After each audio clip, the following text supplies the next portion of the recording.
Yeah, drink it. Drink that cyanide. Kiss your family goodbye. A bit more. No pressure. Well, thank you. Now I feel no.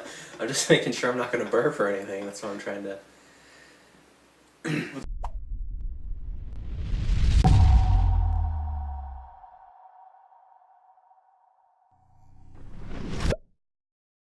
Welcome everyone, we're Psychic. I'm Jack and I'm here with Kyle, and today we're going to talk about Season 1 of The Flash. Now the first season has been about Barry Allen's transformation into The Flash. His story begins the night his mother, Nora Allen, is killed by a mysterious man in yellow. Over the course of this season, we're introduced to several of notable Flash villains. We watch Barry hone and develop his powers, and of course, we see him confront the man in yellow, the Reverse Flash. And that's just the tip of the iceberg, right? Yeah. I mean, there's a lot of stuff going on in this season, This right? is TV at its finest, I think. It's just about. I don't even need to think that. It's a fact. It is. You look up your textbook, it's a fact. It's the Flash. No, I really enjoyed this season, and it's just been so good. Really so much energy into this show. I feel like the Flash at times. It's breaking the watching them go, mold it's just- for every new superhero show to come from this point. I think it really is. Unlike a lot, just shows in general have time to find their footing. Just out at the gate, this thing was just going, and We were kind of worried about momentum. that at first, too, because it's like the first thing we see was they're already giving him a suit. This wasn't Smallville. This wasn't anything where he's leading up Arrow to be that. He's not even called Green He Arrow is the yet. Flash. Just boom. Episode 1. It's so good. It's a roller coaster ride. Yeah. So what has been some of your favorite episodes over the season? Well, we're starting off with the beginning, the pilot. It was a perfect pilot. I always, whenever you're starting a new show, I'm never too much of a fan of the pilot. I always have to be like, oh, that was the pilot. Because the pilot never is the same as the rest of the show, because they always make the pilot what's going to get the money. It's like, this is what's going to get everyone's attention. But the pilot matched the entire show. Yeah, it just, like I said, it hit the ground running. It never lost momentum. It was one of those pilots I just wanted to keep on rewatching when I first saw it, because it was a really good pilot. And it was very simple. Barry runs in reverse around a tornado.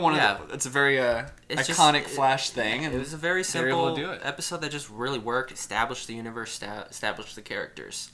Moving on from there, I really liked Going Rogue. That was the 4th episode, I believe, with Captain Cold. That's when he was Miller. He was introduced in that one. I thought he did a great job. Well, we're big Prison Break fans. Yeah, so anything Wentworth Miller's in, that's just... I was extremely excited for his casting. Definitely. I thought it was awesome casting. Just good episode. Going from there, I liked, of course, the Flash vs. Arrow episode. Oh, that was part 1 of a 2-part crossover. I think maybe that crossover, part 2 on Arrow might have been better than part 1, but part 1 had a lot of good stuff. It had the big fight scene between Barry and Oliver, which I thought was really well done. We also got to see some of Oliver training.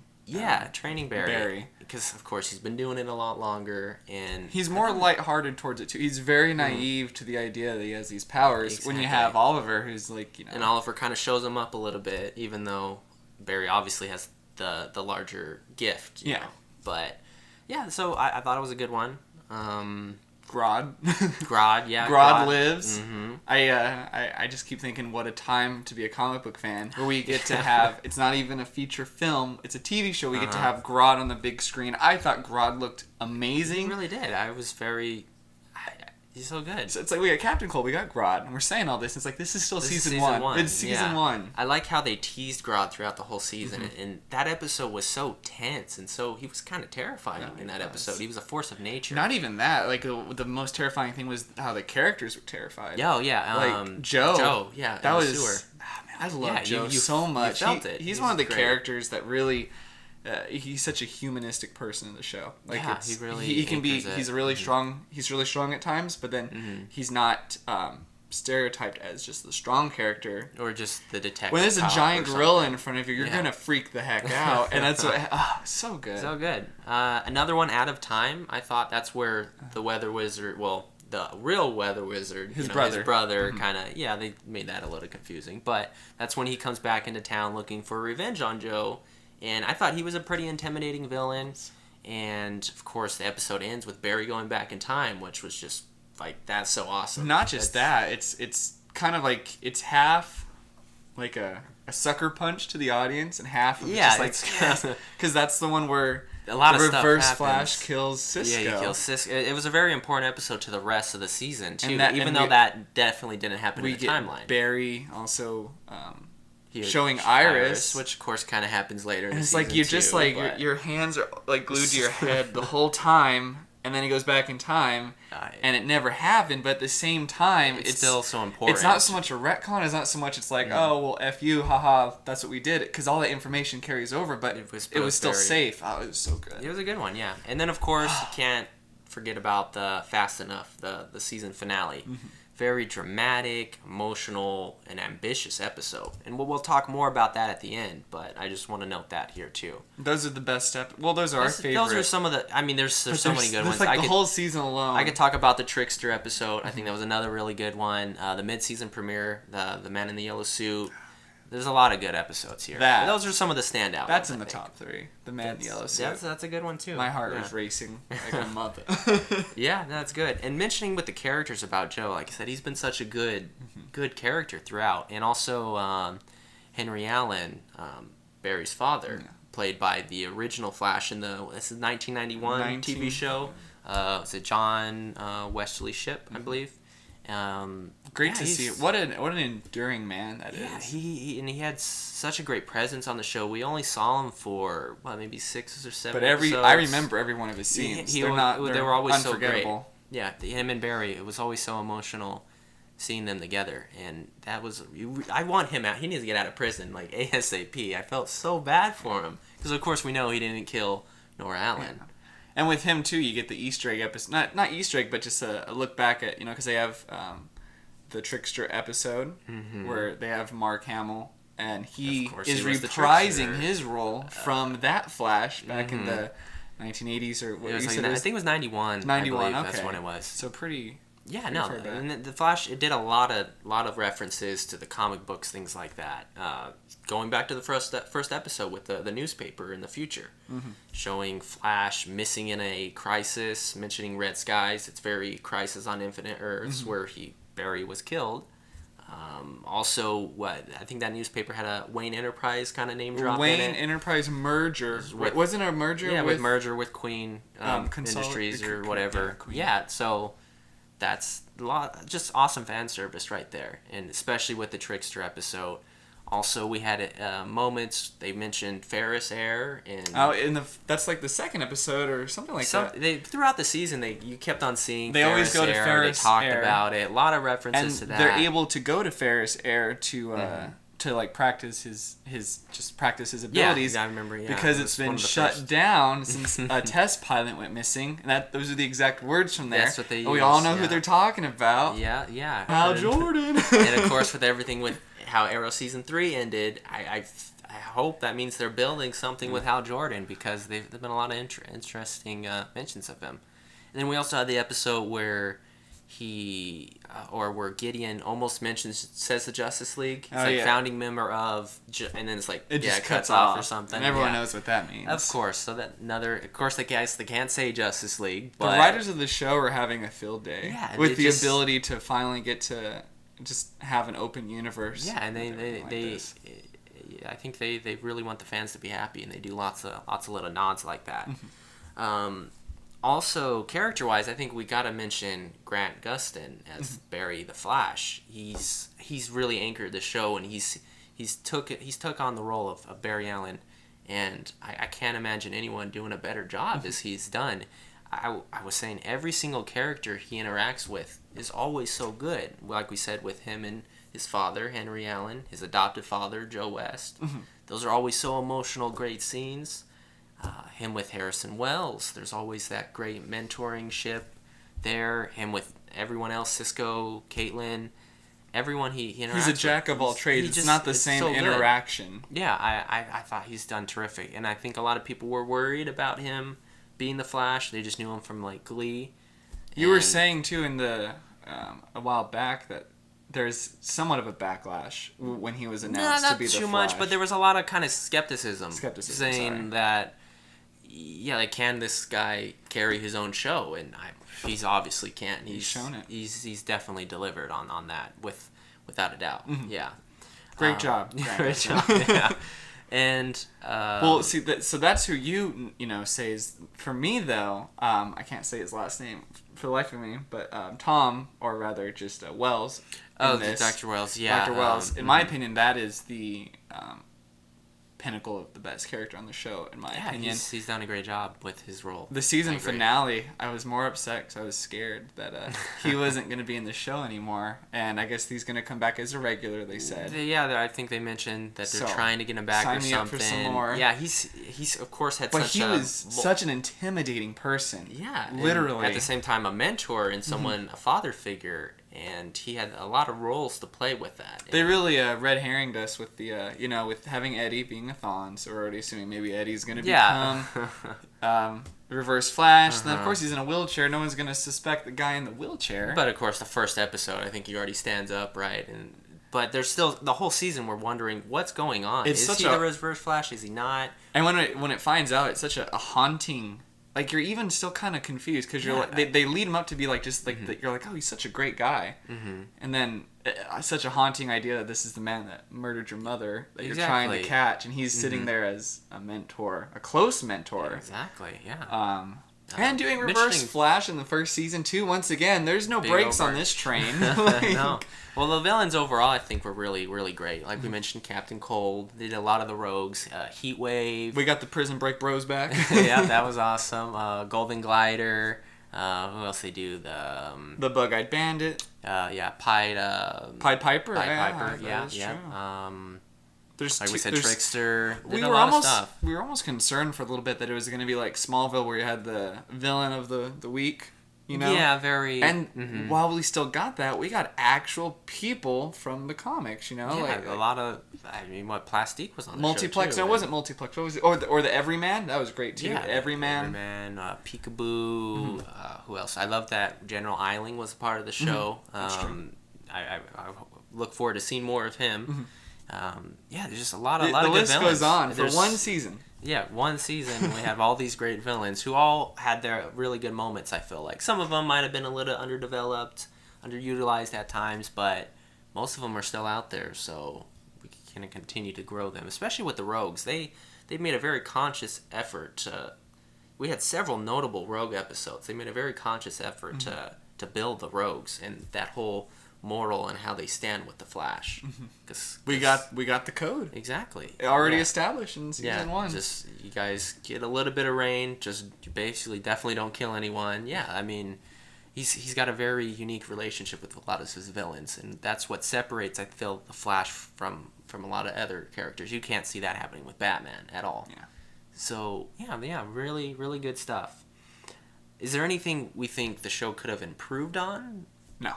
Yeah, I don't think so either. Like I said, give us more episodes. Yeah. Now. maybe a bit underdeveloped villains at times, but it's never been bad. I can't think of any moment where I was just like, yeah, that was bad. Why did they do that? I think everything was good to great to amazing. So I can't imagine a show about the Flash being any better. It's like one of the first times you could talk like this with the show and not be exaggerating, because it's such a unanimous agreement. So many people love it. I'm sure there's got to be someone out there that hates it, but I don't want to know that person at all. It's been such a good show. So kind of looking at the finale, I guess. A lot of stuff happened in the finale.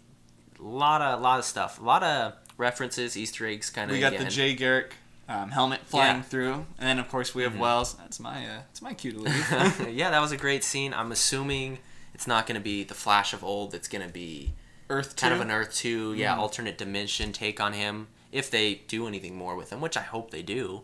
Jay Garrick's an awesome character. One thing that, because we don't know what they're going to do, I believe it was like a WonderCon, they had a panel, and the producers talked about, and the writers talked about how they want to, even if you're a fan, they want to hint at things, and you think you know where they're going, and then they want to just be like, they kind of turn it around. Yeah, and I think they've succeeded that throughout the entire show. Even for people who have never picked up a comic book a day in their lives, can watch this and know exactly everything that's going on. Exactly, because it's all there. I mean, my wife loves the show. I know she's enjoying it, so it's a good show.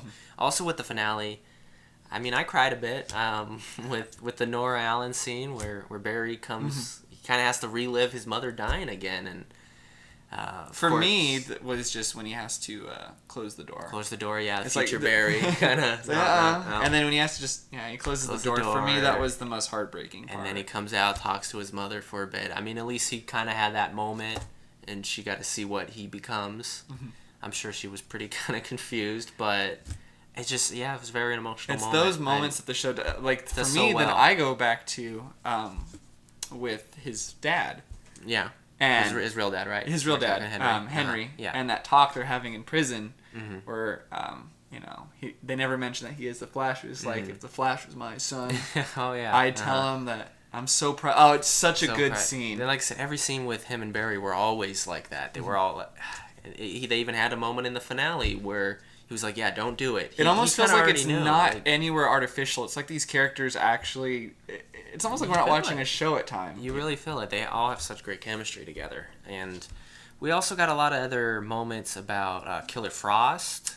We got when he was accessing the Speed Force, trying to go back in time. So I didn't freak out or anything. I didn't jump out my chair. I was like, "Did you see that? Did you see that?" I know. Of course, we all have to rewind and trying to get those stills. But yeah, Killer Frost. Finally. That's a big thing. Hall of Justice. No, you mean the Flash Museum. Yeah, sorry, Flash Museum. Yeah, Flash Museum, which I would love to see the beginnings of that on this show. That'd be so cool if the next season or something. Novelty shop about Flash. Yeah, somewhat of maybe the beginning of the Flash Museum, which that's so awesome. Mm-hmm. You don't hear a lot about superhero museums, but the Flash has got his own museum. We also got Vibe, kind of Harrison talking with Cisco, telling him that he was affected by the particle accelerator and that he's going to have these abilities. Even the bad guy, you feel for him, because it's like I was rewatching when he's dying at the end. He's like, "Cisco, help me," and it's like, oh yeah, I know. It's like Harrison and Cisco's relationship. There's no black and white, bad guys in this one. It's really. At times you really feel for Wells. Wells, I mean, yeah. Part of me almost thought that Barry was doing a dick move when he popped out of the portal. He's like, "Nope." No. Yeah, well, we don't know. See, that's the thing. We don't even know why Wells... Well, I mean, Thawne, or Thawne, his real name. We don't even know why he hates the Flash. There's obviously some history there. And, of course, we kind of... It looks like he's done. I mean, he disappears, but I'm sure, like we said, they're trying to bring the actor back.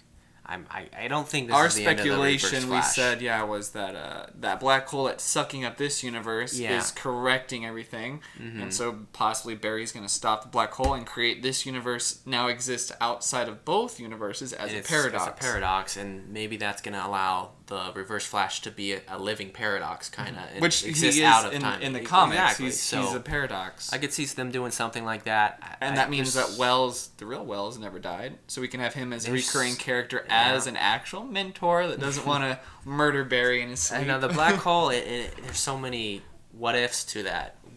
Of course, is Nora going to be dead? How is Henry Allen I love and hate the show for leaving me on a cliffhanger. And I knew they were going to do it, too. As soon as he's running up and it says the Flash, you're just like, oh. I knew it. You assholes. I'm pretty sure I screamed no. But it was so good. Such a moment to leave you hanging on. And, of course, with Eddie... shoots himself and he gets sucked into the black hole. I don't think he's done either. I feel like they made a very conscious decision to show him getting sucked into that black hole. I feel like he's going to come back as something. Of course, a lot of people think Cobalt Blue. Cobalt Blue. And otherwise, they wouldn't have talked about the fact the ship was made from Cobalt. Yeah, they mentioned Cobalt several times. There's some pictures where he gets sucked in and he has like a little necklace. That's Cobalt Blue has a talisman. If they do Cobalt Blue, they're definitely, I don't think, going to go the whole twin brother route. Because that's a lot of soap opera. We'll see. I'm very interested. Overall, the show is amazing. I can't say that enough. Of course, no one's going to be watching this that hasn't seen the show. Otherwise, you just really goofed yourself up pretty good. Basically. But if you know anyone that hasn't seen the show, I recommend it to everyone. It's literally what TV... This is just... It's what superhero shows... should strive to be. And especially for a first season, it just was so strong. It's groundbreaking. It's breaking the viewers. It's everything like that. It's always towards the end. They talked about how on TV it had one of the highest viewing ratings and everything like that. It was just, yeah. I mean, I absolutely love the show, and I feel like I just can't wait till, probably October when the season starts. Very excited. I'm counting down. Just counting down now. Okay, well, thanks for watching. We hope you enjoyed, and have a great day. Oliver was having an identity crisis. He definitely was. He was jumping from one point to another. In the beginning of the season, he was very much accepted by the city, and from there it just went downhill very quickly. 180 shit spin. Yeah, the city started